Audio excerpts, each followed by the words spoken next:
I showed him the picture. I said, "This is my wife versus her car up there. Is that tell me that's not her under that tarp?" That she has been stabbed repeatedly about her face and throat. It's apparent that she has been murdered. When a person is murdered in a way like this, it looks so personal, so filled with hate. You don't need to stab someone 40 times to kill them. So if you're stabbing someone 40 times, you are enraged, you are angry. On January 30th, 2008, in the city of Raleigh, North Carolina, a man driving to work on Interstate 540 came across a terrifying thing. When he moved closer to see what it was, he discovered it wasn't a thing at all. It was a woman, and she had been brutally slain in a crime that seemed quite personal. During the course of the investigation into this chilling murder, authorities would uncover a tale of lies, betrayal, and a fatal obsession. We also learned new details today about a possible motive in the murder of a college student, Latrice Curtis. Police found her to death on the side of I-540 in Raleigh in January. On January 29, 2008, Latrice Curtis was headed over to her boyfriend's house. Stephen Randolph was a college basketball player who charmed Latrice from the moment they met. He was popular, charming, and undeniably attractive, and before she knew it, she was swept into his allure and they began a relationship. On that day, Latrice went over to Stephen's house as she had done many times before. She pulled over, got in, and they began their intimate moment together. When they were done, Latrice put on her clothes and got in her car. As she drove home, she thought about her relationship with Stephen. She had started having feelings for him and wanted to take their relationship to the next level, but she wasn't sure he felt the same way about her. They had been seeing each other for some time now, and she was ready. She picked up her phone to dial Stephen's number and told him she wanted to take their relationship to the next level. Stephen, surprised by her proposal, suggested they talk about it some other time. Latrice agreed and hung up. She didn't exactly get the response she wanted, but they would talk about it the next time they saw each other. As she got on the interstate, Latrice noticed she was being followed and immediately tensed up. The car eventually came around to her side and she relaxed. It was someone she knew. She pulled over to speak to the person. She never saw the knife coming. The next day at around 7 a.m. in Raleigh, North Carolina, a man on his way to work drove past something that he thought looked rather odd against the backdrop of the signboard. He pulled over close to it and backed up to get a better look. And just under the green college sign was the body of a young woman, her arms and legs splayed out and completely covered in gore. It was immediately obvious that this woman was dead. The man called 911 to report the horror he had just witnessed. Officers came to the scene, and just by the gruesome nature of the murder, they knew it had to be a crime of passion. When a person is murdered in a way like this, it looks so personal, so filled with hate. She didn't have any ID on her, so they couldn't immediately identify her. But as they looked around for clues, they found an abandoned white car, half a mile from where the body was found. If the car was abandoned this close to the body, there was a strong possibility it belonged to the victim. As they approached the vehicle, they could see a man leaning into it from the driver's side of the door. When the man looked up and noticed uniformed officers heading his way, he quickly got out and started heading toward them. He told the officers that the car was similar to that of someone he knew, someone dear to him. The man identified himself as Darren Curtis, and the car, he said, seemed to be that of his wife, Latrice Curtis. Latrice Curtis was born on May 28, 1986 in Raleigh, North Carolina, to Sherman Jones and Cynthia Wheeler. The Jones previously had 3 boys, and Latrice was a welcome surprise. Everything changed the moment Latrice was born. Sherman Jones knew the first time his baby girl opened her eyes and looked at him that he would love her until his dying breath. But what he didn't know was that she would be his best friend. Latrice was a daddy's girl. Her dad was her hero, and she followed him everywhere from the moment she could crawl. She loved her father and wanted to do everything he did, including playing his favorite sport, basketball. Latrice was so close to her father that her brothers tagged her Daddy's little boy in a dress. Being the only girl, she got special attention. She had to get away with things that the boys never got away with. Her father loved and soaked up all of the attention Latrice paid him, because as hard as it was for him to admit, he knew a day would come when Latrice would grow up, and all of the attention would stop. That day came sooner than Sherman would have liked. When Latrice hit her teens, she stopped following her father around so much, and as much as it broke Sherman's heart, he had no choice but to accept it. Latrice was becoming her own person. She was finding her own hobbies and figuring out how to fit in with girls her age. Latrice was always a people person. She could just walk up to you and just start a conversation. She was Just adorable. Latrice grew up to be a smart and beautiful girl, so she was popular. She could hold her own in any conversation and wasn't scared of anyone. After all, she had grown up with 3 brothers. But with Latrice's newfound popularity came boys. And her father did not like that one bit. But Latrice had been raised right. Her father had taught her everything he knew, and that included being careful around boys. So as much as Sherman didn't like the attention she was getting from boys, he trusted her to take care of herself. And he was right. Latrice always put school first before boys, and that got her into a good local college in Raleigh where she would study accounting. When the day came that Sherman had to drop off his daughter at college, his heart was broken. He had never been away from Latrice for any length of time, and tears welled up in his eyes as he watched his daughter drag her luggage into her dorm. Latrice fit perfectly into college. She made many friends quickly, and amongst them was this intriguing young man named Darren Curtis. Darren was an accounting major just like Latrice, and though they started off as friends, things quickly heated up between them. Before long, they became inseparable to the point that Latrice wanted to introduce Darren to her family. This wasn't going to be easy. For most men, meeting the girlfriend's parents is a very nerve-wracking experience. But Darren had to worry about meeting Latrice's 3 older brothers, who all looked like pro football players, and her dad, who was a corrections officer. It couldn't get more terrifying than this. It turned out Darren had nothing to worry about. He won over Latrice's brothers in an instant and had her mom eating out of his palms. But Darren still hadn't crossed the hurdle. He still had to meet Sherman Jones. Darren was extremely nervous to meet the man who was not only a retired corrections officer, but whose opinion mattered the most to Latrice. And Sherman was determined not to make things easy for the young man who'd stolen his little girl's heart. But no matter how hard Sherman tried to hate Darren, once he got to know him, he realized he had been wrong. Darren was a former National Guard soldier who was ambitious, committed, and respectful. Eventually, Darren won Sherman over as well. Things moved quickly for the couple after her family's approval. They moved in together, and though they were very young, Darren proposed on April 27, 2007, and Latrice said yes. They were married at a chapel in Wake County shortly after. Latrice was excited to begin her life with Darren. She was doing great in school and had the man of her dreams beside her. The future looked very bright for Latrice, and it looked like nothing could go wrong. But unfortunately for her, something was about to go horribly wrong. Latrice and Darren were very much in love with each other and wanted to spend every waking moment together. But they were also very ambitious people with big dreams who wanted to excel in school. So they spent much of their time with their noses in books, and between school and their jobs, they hardly had time to spend together. And the less time they spent together, the less connected they became with each other. And soon enough, the cracks started to show. The once happy couple was no longer happy together. At least that's what the neighbors saw. And when the authorities came knocking on January 30th, 2008, that's what the neighbors told them. But the investigation into Latrice's death would turn up much more than an unhappy marriage. It would turn up details that would send chills down everyone's bones. They can see that she has been stabbed repeatedly about her face and throat. It's apparent that she has been murdered. On the morning of January 30th, 2008, Darren Curtis got ready for work. Latrice had called him the night before around 10 p.m. and told him she would be studying late and wouldn't come home till around midnight. Latrice had been doing a lot of late nights lately, and Darren wasn't happy about it, but there was nothing he could do. School was very important to both of them, and he couldn't stop her from prioritizing it. All he could do was wait up for her to make sure she got home okay before going to bed. But on the night of the 29th, Darren was very tired. It had been a long day, and he was exhausted. He went straight to the shower when he got home to wash away the stress of the day and had dinner after. By 11 p.m., Darren was up, waiting for Latrice, but while his mind was determined to wait up for his wife, his body was too tired, and before long, Darren was asleep.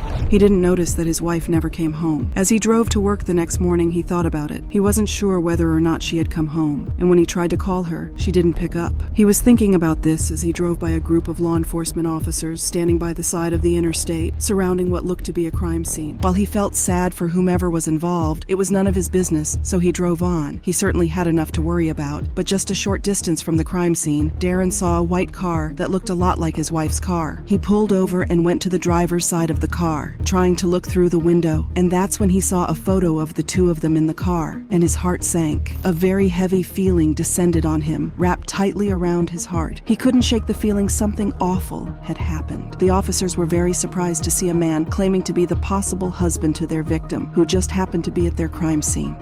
He actually drove out by the scene and saw his wife's car out there. I showed him the picture. I said, "This is my wife versus her car up there. Is that that tell me that's not her under that tarp? The officers took Darren to identify the body. Chills gripped Darren as he followed the officers to the body. The officers raised the tarp and Darren stood there frozen to the spot. The officers didn't have to ask him if that was his wife. They could tell by the look on his face. Now that the police knew who their victim was, they needed to hear Darren's accounts of the events that led him to their crime scene that morning. Darren explained the events of the previous day to them. He told them he didn't know Latrice hadn't come home until 6:30 a.m. He said he tried to call her but got her voicemail. He had no choice but to get ready for work and hope for the best. He told officers he had called her father after noticing the car, but got a chilly response from him, so he hung up. The car he saw got him worried, so he called 911 to report his wife missing and then pulled over to look at the car. That's when the officers found him. The officers were naturally skeptical of Darren's story because it seemed like too much of a coincidence that he just happened upon his wife's car before they called him. It made more sense that he was just making sure he hadn't left something incriminating behind. Plus, how could a husband not realize his wife never came home and report her missing immediately? Darren explained to them that he had talked to his wife the night before, and she told him she would be home late. It had been a pretty long day for him, so he fell asleep waiting for her. He also explained that it was normal for Latrice to leave the house before he was awake because they were both very busy people juggling work and school. The officers told him it was just too coincidental that he reported his wife missing, pretty much the same time the body was being discovered. Darren denied hurting his wife and told the police it was just a coincidence because he loved his wife. The officers let Darren go after realizing they had nothing to hold him with. He had been photographed, and there were no cuts and abrasions on his body. And from Latrice's body, it looked like she had fought for her life, so there was nothing physically tying Darren to the crime scene. The officers let Darren go. As the investigation progressed, the medical examiner informed the officers Latrice's autopsy was ready, and with Latrice's cause of death came a shocking discovery.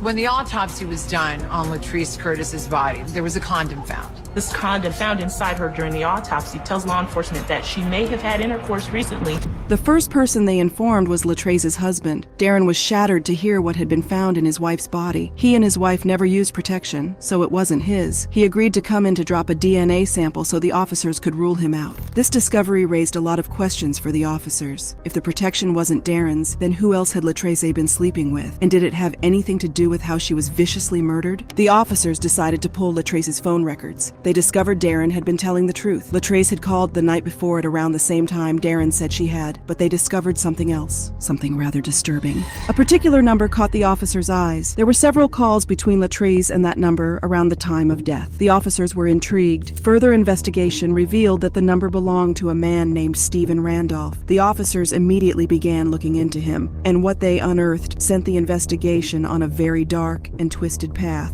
The officers began looking for a connection between Latrice and Stephen, and they discovered that he went to the same college as the couple. Not long after the officers made a connection between Stephen and Latrice, Stephen himself walked into the police station, but he wasn't alone. With him was a man he called his roommate, a local pastor named Robert Reeves.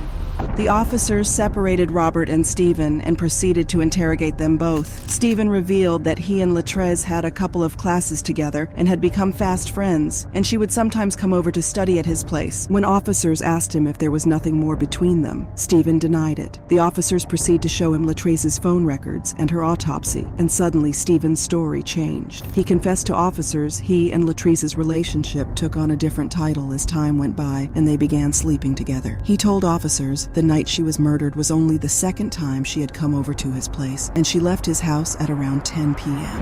And then Stephen revealed something that shocked the officers. He told officers that he had followed Latrice after she left his house, except he went a different way to his girlfriend's house. It was clear Stephen was not a faithful man, but could he be a killer too? Stephen then informed officers Latrice called him several times that night after he got to his girlfriend's house. She was worried about becoming pregnant, and she wanted to take their relationship to the next level. Stephen told officers that was all they talked about that night before he hung up, promising her they would talk more about it. They never did. Officers proceeded to talk to the pastor Stephen had come in with. Maybe they could get the truth from the man of God. Stephen Randolph had met Robert Reeves at a car wash where he worked part-time. Stephen had been having money problems and was desperate for a place to live. Robert Reeves was a well-known local minister who Stephen became quite close with. Close enough that he could confide in the pastor about being homeless. The pastor saw Stephen as a good, hard-working kid who just needed help, so he offered a basement room in his house to Stephen for $300 a month. Stephen was beyond grateful. Having a place to live would ease his problems tremendously and allow him to focus on school and basketball. Stephen moved in. This would be the house where he would start an affair with Latrice Curtis. Officers found out that Stephen felt guilty after seeing news about Latrice's body being found on the interstate. He opened up to the good pastor about it, who advised him to go to the authorities and tell them what he knew. So that's how Pastor Robert Reeves came to be at the police station that afternoon.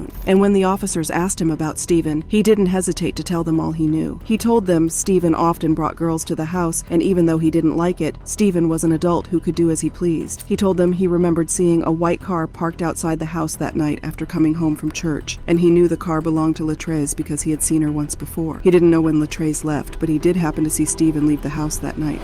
At this point, officers had a picture of how Latrice spent her last hours, but they were still missing the final piece. They confirmed Stephen's alibi with his girlfriend, who, while shocked to find out her boyfriend was cheating on her, did confirm he had been with her until 1 a.m. But she offered something else, a troubling bit of information that would turn out to be key in solving the mystery of Latrice's death. The girlfriend revealed to officers she and Stephen had been getting threatening phone calls from a man with a blocked number. The caller always had one message, that Stephen needed to stop doing what he was doing, or he'd break his legs and end his dreams of joining the NBA. She told officers she and Stephen had their tires slashed after being taunted on the phone by the man. These new details were interesting to the officers and turned them right back to Darren. If Latrice was ready to leave him for another man, it made sense he would taunt the man on the phone, and the calls were threatening Stephen to stop what he was doing. Those threatening phone calls might have been an attempt to stop his wife from having an affair, but they needed proof that it was Darren, so they obtained search warrants for his house and vehicle as well as Stephen's car in the basement. Both men gave officers everything they wanted, all the way down to DNA. The search on Darren Curtis's home and car came out clean as a whistle, but the same could not be said of Stephen's. The officers found something in Stephen's house.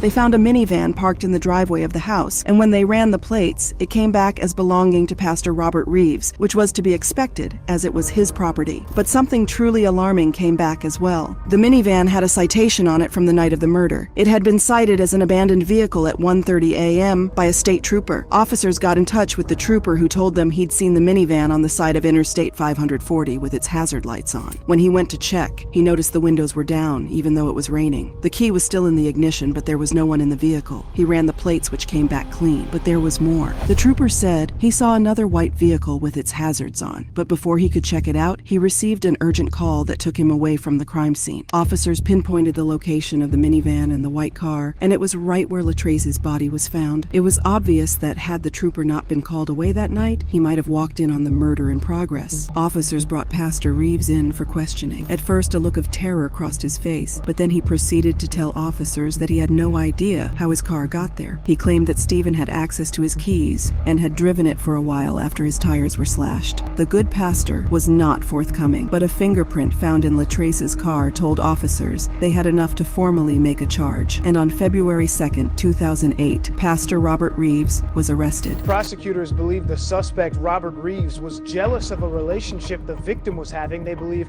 that jealousy turned to rage, but you may be surprised to hear how detectives believe all this unfolded.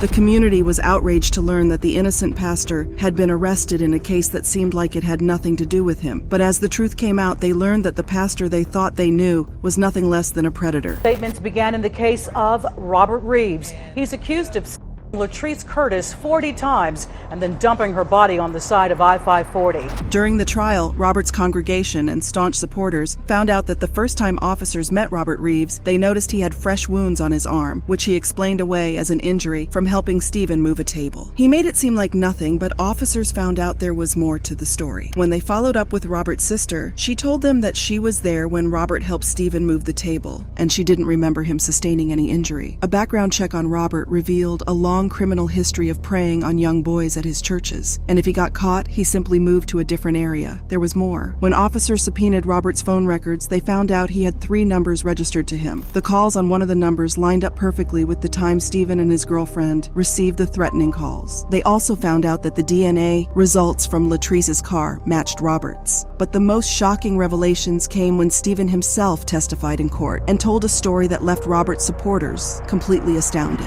He said that when he first first moved in with Robert thinking that he was a kind pastor who took pity on him. He soon found out Robert had a different thing in mind when he started making a pass at him. Though he rejected him several times, this didn't stop him. They say Reeves had made advances to Randolph, but was rejected. He was so disturbed by this that he actually borrowed a gun from his cousin and kept it under his pillow in the basement. And he let Mr. Reeves know he was not interested. The court also heard that this was something that Robert would usually do. Prosecutors say Robert Reeves had a history of mentoring young men and then making advances at them. The final nail to the coffin came when Stephen explained to the court how the alarm system at Robert's house worked. He and Robert had different codes, and when the officers checked the alarm records, they discovered Stephen's code disarmed the alarm at around 1:30 a.m. But at 2:30 a.m., someone disarmed it again with the master code. The prosecution then painted a picture of what happened the night after Latrese left Stephen's room. They say in this case he came on to one man, he was rejected, and then killed the man's girlfriend in a jealous rage. The court heard that Robert had been obsessed with Stephen, and on the night of January 29th, that obsession turned fatal. Pastor Robert, filled with anger that Stephen had rejected him while sleeping with a married woman, followed Latrese, and when she pulled over after she saw him following her, he proceeds to attack her and kill her. The jury had heard enough. They found him guilty, and he was given life in prison without the possibility of parole. Hey, thanks for watching. What are your thoughts on this case? Do you know of other similar cases? Let me know in a comment, and before you go, make sure you like, subscribe, and hit that bell button. See you next time, and stay safe.